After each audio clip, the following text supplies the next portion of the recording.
用の移動式スポットエアコン。メーカーはね、あんまり知らないメーカーなんですけども、こちらは、はい、どうも、デッキンです。今日はですね、サムネイルにもある通り、ちょっと古めのエアコンだったら、とあるショップとかいろいろ検索すれば、だいたい2万円でね、車中泊向けのスポットエアコンがあったんで、そちらをね、まずメインで紹介していきたいと思います。この動画を見ていただいたら、どういうショップとか、どういうね、EC サイトを使ったらね、車中泊向けのスポットクーラーがだいたい約2万円で買えるのかっていうのがわかりますんで、ぜひね、最後まで見ていってもらって、チャンネル登録をして見ていってもらえたらと思います。今回の情報良かったなと思ったら、ぜひグッド評価の方もよろしくお願いいたします。それではやっていこうと思うんですけども、こちら見てもらったらわかるんですが、私が使ってるね、クレクール3っていうね、もう本当に4、5年前ぐらいの機種になるんですけども、こちらの方が、この前セカンドストリートに行ったらね、なんと2万円切る形でね、置いてあったりとか、他にもヤマゼンとか、トヨトミのスポットクーラーがね、2万円切る形で置いてあったんですよね。あ、これは結構情報発信しとかないといけないなっていうことで、いろいろメルカリとかね、ラクマとかいろんなサイトを見ていったら、結構お手頃価格であったんで、今回はちょっとそのインターネットを見ながら、車中泊向きのね、スポットクーラーが欲しいっていう方向けにね、おすすめの機種を紹介していきながら、最後ね、このクーラーを使う時の注意点とか、だいたい消費電力がどれぐらい消費してるよとか、ポータブル電源で使ったらね、これぐらいで切れちゃうよっていうね、大まかな復習をしてね、終わっていきたいと思います。で、実際なんですけども、車中泊向けの結構強力なね、こちら見てもらったらわかるんですけども、自作でダクトを2本出して、暖かい空気と冷たい空気っていう巡回を、効率を良くしてこの車内を冷やしていくっていう方法にしてるんですけども、結構エコフローさんとか、本当に車中泊向けのスポットクーラーを出してるメーカーが結構去年、一昨年あたりから結構出てきて、このダクトの出し方とか、そういうのに特化した、もうダクトが後ろから出て、冷たい空気が前から出るっていうね、車中泊向けに本当にダクトを出しやすいような形のポータブルエアコンとかが出てたりして、かなり便利になったなと。やっぱり最新のエコフローさんのウェーブ2であったりとかすると、本当に定価14万3000円、バッテリー別で14万3000円で売られたりとかするんですけど、そちら本当に使い勝手もいいし、冷却能力はいいんですけど、14万3000円って普通に冷静に考えたら、家庭用エアコンの、しかも12畳とかリビング用のね、大きめのエアコンが買えちゃうぐらい、しかも工賃合わせてそれぐらいの価格なんですよね。そちらの価格を考えたときに、さすがに車中泊に行くためだけにこのスポットクーラーにそんなにね、お金ね、出せないよっていう方が結構いると思うんですよね。そういった方向けにですね、今回ちょっとね、動画を撮ってるんですよね。このクレクール3ですら定価4万円近く、3万9000いくらとかするんですけども、それがセカンドストリートでね、2万円とかになるんだったら、あ、ちょっと夏の車中泊にね、希望が見出せるのかなと思って、今回ね、情報発信として動画を撮ってるんですよね。なので、一応今回はもう高い、最新のポータブルエアコンを紹介するわけではなくて、車中泊で使ったらそこそこ冷えるかな程度のおすすめのエアコンとともに、それと価格と一緒にね、紹介していけたらと思います。それではね、インターネットの画面を見ながら、一つ一つ価格と買うところ説明していけたらと思います。おさらいはね、ちょっと後でやっていくとして、まずはですね、サムネにある通り、このクレクール3が実際中古で一体どれぐらいで売られてるのかを見ていきたいと思います。最初ね、私がセカンドストリートで店舗でたまたま見つけた時は1万9000円とかだったんですけど、それはね、セカンドストリートの店舗にたまたまあったっていうだけで再現性がかなりないので、今回はセカンドストリートのオンラインショップとか、こういったメルカリですね、メルカリを見ながらね、ちょっとシェアしていこうかなと思うんですね。で、メルカリでですね、基本的にこういう風にスポットクーラーって入れてもらったら、本当にたくさんのね、機種が出てきます。例えばこういう感激君みたいな機種なんかが出てきて、こちらの方がですね、もう感激君ですね、19,500円。当時4万円近くしたね、感激君がもう19,500円で売られたりするんですよね。ただ、今回、感激君はね、あまりお勧めしません。車内を全体を冷やすようなスポットクーラーではなくて、実際にね、冷風を直接浴びて進むような感じになりますんで、あくまでも車内がある程度冷えるかなっていうやつに絞って見てますんで、とりあえずそちらはよろしくお願いいたします。じゃあ早速ね、クレクールから見ていきたいと思うんですけれども、はい、こちら、クレクール3ですね。こちら、今は最安値を調べたんですけども、今のところ出品されているので2万2000円とかで売られてました。クレクール3の冷房能力は 800W っていうところで、800W あればね、あんな感じでダクトをうまくやってあげれば、それなりに車内が冷えるということで、冷房能力は 800W を目安としたスポットクーラーを紹介していきます。こちらなんか2万2000円でメルカリで、しかも送料込みでね、売られているので、ね、非常におすすめになっております。クレクール3は実際使っていて、本当に車内を冷やしてくれるし、ドレンもね、あまり出ないんでね、結構ね、コンパクトであまり重くないですし、持ち運びもそんなにね、不便ないのかなと思うんで、クレクル3を一応させていただくんですが、こちらがだいたい22,000円という形になってます。そして他にもね、いろいろあったんで見ていこうと思うんですが、こちら2022年式の工事不要の移動式スポットエアコン。メーカーはね、あんまり知らないメーカーなんですけども、こちらの方もね、結構いい商品で、冷却能力がですね、冷却能力の方が 0.8kW ということで、クレクル3と全く同じような感じで、後ほど説明するんですけども、ダクトの構造を知っていれば、この車内を十二分に冷やしてくれるのかなというふうに思います。で、総重量も 15.5kg とクレクールとあまり変わらないぐらいのね、重さで持ち運びもそれなりに楽なのかなと思いました。そして2万円切ってくる商品でというとですね、こちらのスポットクーラーになるんですが、こちらも2年前に4万円前後で購入しましたというふうに書かれてまして、やっぱり目安としては2020年式と2019年式のね、2、3年型落ちのね、ポータブルクーラー探すのがいいのかなと思います。こちら肝心の冷却能力なんですけども、こちらの冷却能力がなんと 925W という形になってて、クレクル3よりちょっと強いかなという形で、これも車内を十分に冷やしてくれるのかなというふうに思っております。ちなみにセカンドストリートなんかで見たらね、セカンドストリートのこのオンラインショップなんですけども、16,390円で売られてたりとか、本当に2年前、3年前のエアコンっていうのは結構ね、こういった中古品で探すと、車中泊向けのスポットエアコンが結構見つかりやすいということなので、こちらはね、やっぱりシェアしておきたいなということで、今回動画を作らせていただきました。また、今からはですね、これ、車内を全体冷やすとはちょっと趣旨は違ってくるんですけども、それなりにお買い得で、なおかつ車中泊に持って行っても、そんなに苦にならないんじゃないかなというエアコンをね、2、3紹介していきたいと思います。こちらは私の車中泊の友人でキャタライズさんがね、使ってるエアコンになるんですけども、はい、こちらですね、コロナの冷風機ですね。こちらの冷風機、一応コンプレッサーがついてて、同じように一体ダクトがついてて、こちらのこの商品、こちらのこれ自体にですね、ダクトが収納できるような形になっていて、こんな感じで冷房、除湿、送風っていう形でやることができて、実際直接冷風当たるとかなり涼しいんですよ。キャタライズさんはこれをフリードスパイクで使ってるんですが、フリードスパイク程度でだったら結構ね、車内冷やせるような感じになってまして、ダクトもそのままちょうどここですね、ここに収納できるようになってて、この収納スペースのダクトでうまいこと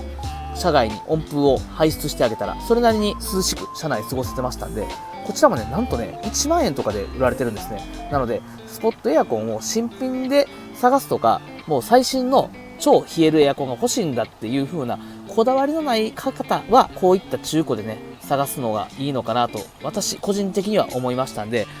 やっぱり14万とか10万とか結構するので、そちらをね、無理して買うよりは、中古で、それなりに車内を冷やしてくれるエアコンを探したらいいんじゃないかなと思います。もちろんね、車内だけじゃなくて、部屋でも使えますんで、暑い夏の味方になってくれるんじゃないかなと思いますんで。こちら紹介する最後にですね、これは買っちゃいけないよってやつを2、3紹介していきたいと思います。まずですね、買っちゃいけない商品としては、こういったスポットクーラーですね。この、感激くんとかは、買っちゃいけないっていうわけではないんですけども、用途として車内を冷やしてくれるわけではないので、スポットで当たれればいいんだっていう人はこういうの買ったらいいと思うんですけども、あくまでもコンプレッサー式のね、こういった一体型の、要は窓用エアコンと同じような構造しているものを買ってください。こういう水を入れて、その気化熱で冷やす系の冷風扇っていうのは間違っても買わないようにしてください。正直言いますと、お金がもったいないです。これを買うんだったら普通のコンプレッサー式のクーラーを買ったらいいんじゃないかなと思います。例えばスポットクーラーって調べたら冷風扇も結構出てくるんですけど、こういう卓上ミニクーラーとかね、こういうのはいらないですね。できるだけコンプレッサー一体式のエアコン買ったらいいと思います。これなんかも一ついい例で、冷風機、冷風扇と呼ばれている気化熱を使って涼しくするようなやつは買わない方がいいです。全然車中泊に向いてないです。コンプレッサー式のエアコンを買ってもらったらいいかなと思います。はい。ということで、先ほどパソコンでも紹介した通り、結構ね、いろんな種類で、車中泊でも使えるようなエアコンが結構ね、安く売ってたのがね、分かっていただけたんじゃないかなと思います。まあ、近くにセカンドストリートある方なんかは、散策がてらね、探しに行ってもらってもいいんじゃないかなと思うんですけども、確実にネットで頼む方が再現性があるかなと思いましたんで、今回、パソコンでインターネットの方で紹介させていただきました。それじゃあね、最後この構造なんか紹介しながら、そして実際車内の温度がどれぐらい減るのかっていうのも簡単にね、またおさらい程度にさせていただけたらと思いますんで、じゃあやっていこうと思います。そしたらまずですね、こちら、一昨年から何回も紹介してるんですけども、この DIY は必須ですね。上から覗いてみると、ショート動画でも何回も出したんですが、基本的に、後ろ側から暖かい空気が出ていって、前の方から涼しい空気が出てきます。もうこちらね、送風口に関してはむちゃくちゃ冷たくて、かなりね、本当に窓用エアコンと同じぐらいのね、力で冷やしてくれてるような感じがします。ただ、暖かい空気の流れと冷たい空気の流れを実際にね、考えながら、こういったダクトの DIY をしていかないといけないので、吸気が側面から、そして排気が後ろ面と前の面から出てきます。まっすぐ見て、右の吸気が暖かい空気の流れですね。暖かい空気をこう取り入れて、そして後ろから暖かい空気を出すという暖かい空気の流れのダクトです。そして冷たい空気、左側の側面から取り入れて冷たい空気ですね。熱交換を行い、冷たい空気を出してくるという流れが一般的な流れになってますんで、暖かい空気は外から取り入れて外に出してあげるっていう流れを作って、冷たい空気をこの車内で循環してあげるっていう流れを作らないといけないので、ダクトは2本絶対必須なのと、ダクトを窓から出すためのこういったプラダンの DIY は必須になってくるっていうことをね、再度お伝えしておきます。そして、冷たい空気をこのようにかき混ぜるタイプのサーキュレーター代わりとして、こういったちっちゃい扇風機でね、車内をかき混ぜてあげるのが必要になってくるかなと思いますんで、実際こちらの扇風機をね、今日で回したら 40W、そしてこいつ 350W って書いてあるんですけど、実際ポータブル電源見たら 400W ぐらい使ってたんで、450W でこう回してあげないといけないんで、本当に超でかいリチウムイオンバッテリーを搭載している車以外は、もうポータブル電源でこれを回すのはもう1時間程度だと思ってもらったらいいと思いますし、1000Whや 1500Wh 持ってたとしても、一晩絶対持たないっていう感じになりますよね。2000Wh 持ってたら、多分夜の12時ぐらいから回し始めたとして、朝の6時ぐらいまではかかってくれるかなっていう感じで、あまりにも現実的ではないのかなと思いますんで、電源付きのサイトなんかを利用しながら、こちらね、ポータブルクーラーを使ってもらったらいいんじゃないかなと思います。はい、そして今回温度検証動画ではないんですが、せっかくなんでね、クレクール3つけてるんで、車内の温度がどれぐらい温度変化があるのか見ていきたいと思うんですが、一応車内に入ってこのセッティングをしてるときはね、30度ぐらいあったんですが、今 28.3 度っていう温度になって、今つけたばっかりなんで、これからもちょっとずつ下がってくると思います。コンプレッサーが動き出して、クレクール3って冷風が出てくるまでに時間がかかるんで、時間差もあるんで、多分ね、30分後とかになってくると、もっともっと涼しくなってくるんじゃないかなと思います。はい、じゃあそうしたら、今10時18分でクーラーを回し始めて20分ぐらい経ってるんで、ここからちょっと今から外に出て、まあ大体30分後ぐらいにね、どれぐらい冷えてるかちょっと見に行こうかなと思います。で、実際ポータブル電源で使ってるんで、あと30分回したら本当に切れちゃうのかもしれないですし、本当にポータブル電源で一体どれだけ持つのかっていうね、のを検証兼ねてるんで、そちらも見ていけたらと思います。それでは30分後、また。はい、このクレクール3なんですけども、今ですね、現状ですね、450W、60W ぐらいね、消費されてて、実際このポータブル電源が 600Wh ということで、まあ、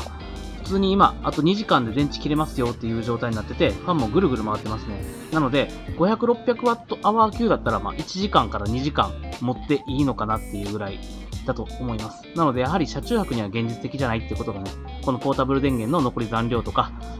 から見ても分かりますね。今現在時刻が午前10時45分で30分経ったんですけども、日中で今気温の方がね、車内の気温の方が 26.6 度ぐらいまで下がりましたね。日中でカーポートの下とはいえこれぐらい下がったのがね、いいのかなと思いますし、何より湿度が 80% あったのがね、60% ぐらいまで下がって、車内かなり快適に過ごせる気温や湿度にはなったと思いますんで、まあ、このクレクール3程度でも